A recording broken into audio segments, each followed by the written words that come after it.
What's going on, guys? This is Miasin, and this is going to be a TCG metagame breakdown of the Remote Duel YCS VIP qualifier that happened that was hosted by CardBrawlers. Really important tournament. I don't know if you guys already knew, but when there is a YCS, usually, sometimes, I don't think it's always, but there is sometimes a kind of baby small locals in a way where you can play into it and then get like a free 2-round win.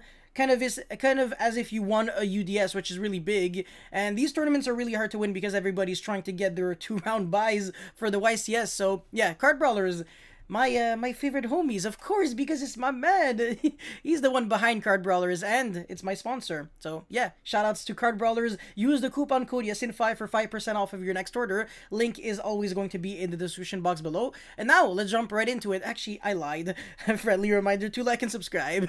Alright, now let's get into the video. So as you can see, these are the results of every single decks that were played. So 35 decks in total, 7 Zodiac Tri-Brigade. Again, in theory, you should read it the other way around, Tri-Brigade Zodiac, because you're playing a lot of Tri-Brigade cards with a super tiny, small little engine of Zodiac. And I'm saying this because there is truly a deck list called Zodiac Tri-Brigade, but it's not exactly the same thing. It's the exact opposite, where people are playing a gigantic amount of Zodiacs and then a very small amount of Tri-Brigades, but that is not the case. So this name is very confusing, but yeah, you should read it Tri-Brigade Zodiac, and it's by far the most played at 7. It is the most popular one right now because it is brand new. Even though it technically existed for several months, it wasn't really good because the Tri-Brigade Revolt, which is pretty much one of the best cards in the deck, wasn't really searchable. Bear Bloom wasn't the thing, but now it was just literally just one card released in the new set. You can search the Revolt without having to play cards like Trap Trick and stuff like that. So you can play multiple hand traps and still search your powerful trap card when you're going first. So this deck is really powerful right now. The second best deck is obviously Dragon Link. I mean, nothing special here. The deck has been good for way too long, so we can definitely see LP getting banned in the next ban list. By the way, I'm going to make my ban list predictions really soon, so don't worry about that either. Drytron is the third best deck with, well, actually, no, not even. Drytron is tied with Dragon Link for the second best deck. It's not really the third best deck. So 3 representation in total. That's because of Diviner of the Heralds, which is a new card, alongside, there's something else for Drytron. Drytron Mubit Fafnir, the rank 1 Xyz monster. I'm pretty sure everybody who's watching this video knows about these cards anyways. It's nothing new. They've been destroying people in the OCG, so yeah, this deck is pretty scary. Altergeist at 2, wow, interesting. Prank Kids 2 only. People were going nuts on Prank Kids. That was ridiculous. And now people are just barely playing the deck anymore. Interesting. Scrap Dinosaur 2, because of Scrap Raptor. That wasn't a thing before.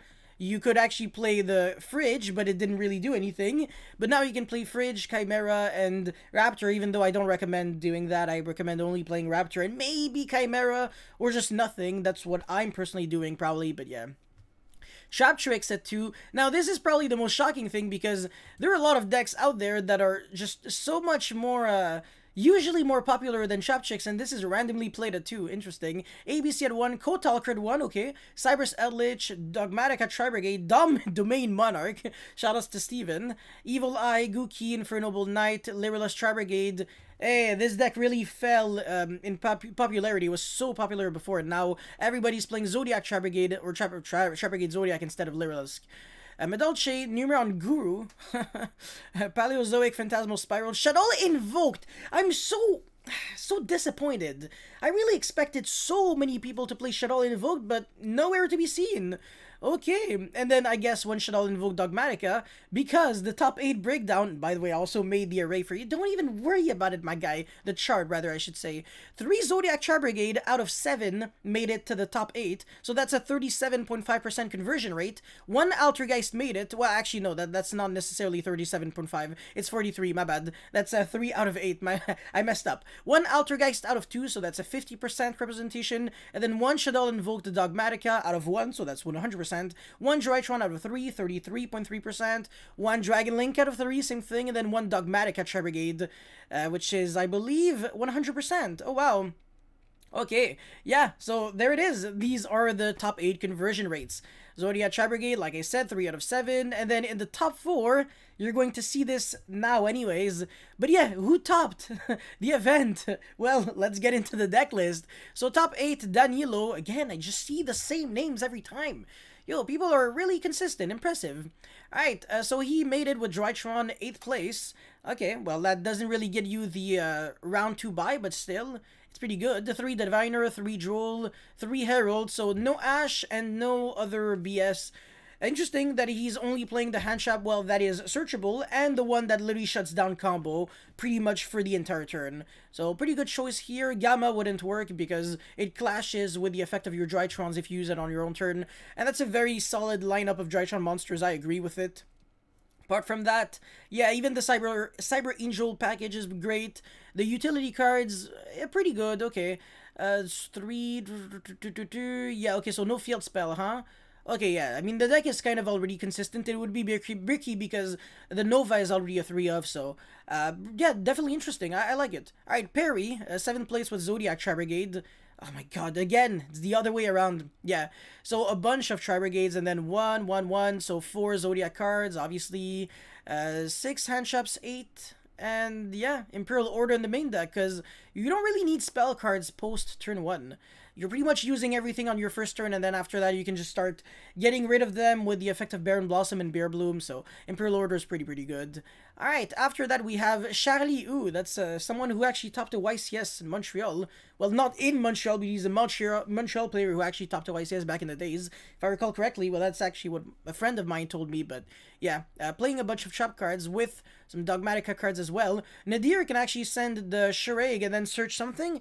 It's just that you're locked under no extra deck for the rest of the turn, so you're usually not doing that much. So this deck list is good for what it's trying to do. It's just I don't really understand the principle. But yeah, pretty cool overall. After that, Bruce Lee George. Everybody probably knows him because he made it to the top 4 of a Remote Duel Invitational in North America. And he's pretty consistent and pretty good with Invoke Shaddoll. Invoke Shaddoll Dogmatica, actually. And he used to play a bunch of trap cards in the main deck, like Ice Dragon's Prison and stuff. So yeah, 3 Alistair, whatever. And then 1 Beast, 1 Dragon, 1 Hedgehog, 2 Squamata, 2 Wendy, 1 Ariel. And then 9 hand traps, okay. What else? Yeah, no L. Okay, yeah, 1 L Shaddoll Fusion and then 3 Shaddoll Fusion. I feel like I would probably do 2 Shaddoll Fusion and just maybe 0 to 1 L. I don't think L Shaddoll Fusion is that good anyways. But yeah, I mean it's a good deck list though. It's pretty good. And then yeah, 6 more hand traps in the side deck. No Pancratops, no Harpy's Feather Duster, huh? Interesting. 3 Cyclone but no Duster. Yeah, alright. I mean, there's logic because you don't want to lose to Anti-Spell. This deck gets demolished by Anti-Spell. It literally needs to fuse with the spell cards. A lot of powerful spell cards, though. It's crazy. Alright, now we're moving on into the top 4. So Altergeist made it to 4th place. Interesting. So 1 Conquery, 3 Marionette, 3 Melusik, 3 Multifaker, 2 Silquiltis, 3 Ash, 3 Droll, 2 Veiler, 3 Imperm. So that's 11 hand traps. Ridiculous. 3 Extravagance, no 1-for-1, you see? This is where this is how you can tell that the guy is a really good player, man. When he knows that 1-for-1 is garbage in Altergeist, you're not really trying to discard hand traps, and it's hard to rely on having 1-for-1 and a monster in your hand and another monster so you can make Hextia. Otherwise, it ends up being just a worse Melusik. And the deck, obviously, doesn't really suffer that much from consistency issues multi-faker-wise. The main issues are kind of playing going second and not getting demolished by back removal when you're going first. But yeah, everything apart from that is pretty standard. Torrential Tribute, 2 Protocols though. And yeah, 3 Cosmic Cyclone, again, no Duster. Even though this guy wouldn't lose to Anti-Spell anyways. He can play Anti-Spell though. Rivalry, Judgment, Lancia. Okay, yeah, sure, pretty good. Okay, and he has an Extravagance extra deck instead of having a Prosperity extra deck. But if he played Prosperity instead, his extra deck could have been a bit more logical instead of playing like 3 ofs and stuff like that. Actually play real legitimate cards that he would summon. Well, I mean, you could argue he's already doing it. The only card that... yeah, I mean, he is playing a few weird cards, like the Borlo Dragon. How often are you summoning this? Mega Knight Crusader Evermax, I definitely understand. It's to jump over gigantic monsters that your deck usually wouldn't be able to jump over. So yeah, pretty good though. RG the Temple, or the Temple, third place with Zodiac Brigade. Nothing spicy here. 9 Handshaps, Dino Miscus. Apart from that, the Zodiac engine is always the exact same. Always playing like 7 spells or 8. Hold on. He's not playing Called by the Grave. Yeah, that guy was playing Called by the Grave. This one isn't. And he's also not playing Harpy's Feather Duster in the main deck. It's not like you needed it anyways. And 3 Revolt instead of just 2. A bunch of trap cards though. That's the main thing I'm actually looking at. And he's not playing Ghost Bell. He's playing Veiler. Interesting. Not playing Duel, sorry. Actually, Duel would have been better than Ghost Bell and Veiler in this situation because you really need to win your combo matchups. Against back row, you shouldn't be like in trouble. This, I mean, if you go first, if you go second, it's a different story. This is the super shocking thing, though. He's citing 3-dimension shifter. How is it working out for you? Because if you don't really have access to a graveyard, the only thing that you can do is set a bunch of back row, which is still good. It doesn't suck. It's just that it's not. Yeah, I mean, I still like the concept behind it. It's like in between with Handshaps and back row, so if you D-shifter, you still have a bunch of cards that you can use. You don't necessarily have to rely on a combo. It's kind of like how the Cyber Dark strategy could still play D-shifter. It's just that going second, you're going set 5 pass, which is good, because when you're passing back on your opponent's turn, you're no longer under D-shifter, so if you use cards like Punishment, for example, you can send the Entis, pop another card, etc., but yeah, I definitely do get the logic though. 8 Handshaps in total in the side deck, so on top of the 9 that he's maining, that would be 17. Definitely not trying to lose the combo. He can easily side out the back row, and his opponent will be kind of bluffed. He's going to think that this is a trap version of Zodiac Brigade. Jesus Christ. So he's going to side Lightning Storm and Duster, and then, oh, you're not trying to set back row. Whoops. Now he's getting Handshap to death with like 4 live cards in hands instead of just 6 because he drew 2 back row removal that aren't doing anything. And yeah, the rest of the side deck is good. Alright, Alex Eju, again, Tri-Brigade Zodiac. Ooh, main decking 1 Zoo King Alpha. Interesting.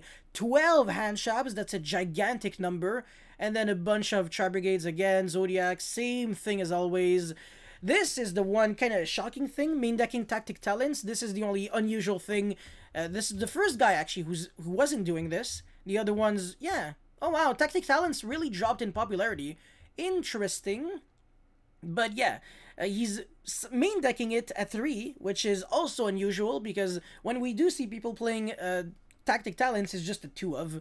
So yeah, I don't know how it was working out for you, but nicely done. And also, how good was the Zoo King Alpha? Was it good against Dragon Link? Well, this guy plays Dragon Link, so I hope it was. Apart from that, his side deck, Ally of Justice Cycle Reader, so he's well prepared against Drytron, I like that. Lancia, so he doesn't lose to a bunch of decks, actually. Tri-Brigade, Dino, pretty much everyone loses to Lancia. Dark Ruler, Lightning Storm, Judgment. Not bad, not bad. Alright, and finally, Yi Tong, first place with Dragon Link. 40, wait, hold on, how many cards is that? 44? This is 10 per column, 10 per row, right? Okay, yeah, probably should be. Okay, 1 Absol Router, one of each of the babies, 1 Black Metal and not 3. Some people are actually playing 3 Black Metal because they want to use it as their normal summon. And then Chamber Dragon made only a 1 of. We used to see Chamber being a 2 or 3 of, and then Tidying being a 2 or 3 of. So he's actually dropping down on the Chamber. 1 Levineer because it's searchable off of Brotor, obviously. 3 Veiler. Interesting because he's not maining Joel and Logbird. Interesting. 3 Phantasme. Okay, 2 Ghost Bell. Yeah, it's a good card. It's really good against Tri-Brigade. You can top deck it for turn, and then negate the Revolt, which is great. And it's good against Prank Kids. Prevents them from getting in the 2 recursions with the Doodle Doo. And yeah, it does a lot. I really like the Ghost Bell. 1 Noctovision. Yeah, you can actually dodge Cosmic Cyclone, Twin Twister, and stuff like that when you have Noctovision, so your tidying is like impossible to out.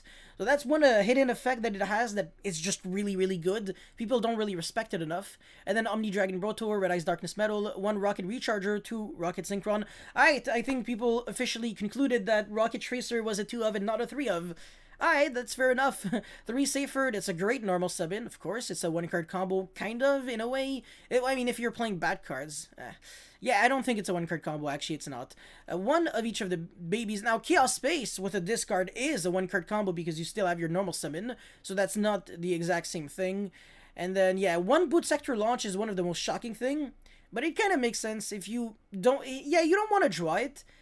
It's just sad when you have to replace it or when you have to destroy it and then you no longer have a grind game because you can't really soul charge. That used to be like such a cool strategy to do in the grind game, but yeah, unfortunately you can't really do that. And when you're playing 3 Striker Dragon, it always feels kind of nice to be able to search another one, but I definitely do understand the logic and I don't think it's stupid. 1 Call by the Grave, 3 Chaos Space, 1 Ravine, 2 Forbidden Drop, 3 Quick Launch. Cards unfair. I could see this getting hit to 1. 3 World Legacy Guard Dragon. I would actually play 2, and I would probably play something else at 2. I don't know. It's a good deck list overall, though. How many hand traps is that? 3, 6, okay, 9, quote unquote, 11.